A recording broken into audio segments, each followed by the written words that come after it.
ini sungguh kita akan merayakan kemerdekaan kita yang ke-81.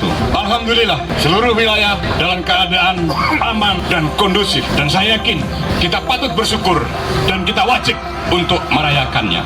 Rekan-rekanku sekalian, para pejuang, pesan kemerdekaan saya, tetaplah menjadi prajurit yang rendah hati dan selalu baik dengan rakyat, serta hasrat kita untuk selalu membantu rakyat kita yang sedang kesulitan itu selalu menggelora dalam hasrat dan perbuatan kita.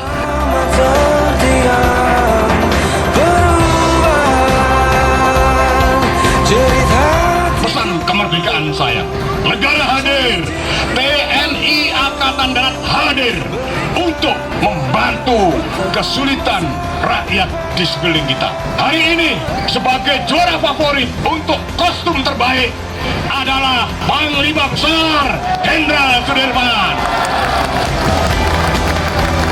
Merdeka! Pemimpin besar revolusi Indonesia. Ia adalah merupakan satu kesatuan kebangsaan. Ia adalah satu kesatuan tekad. Ia adalah pula satu kesatuan kenegaraan.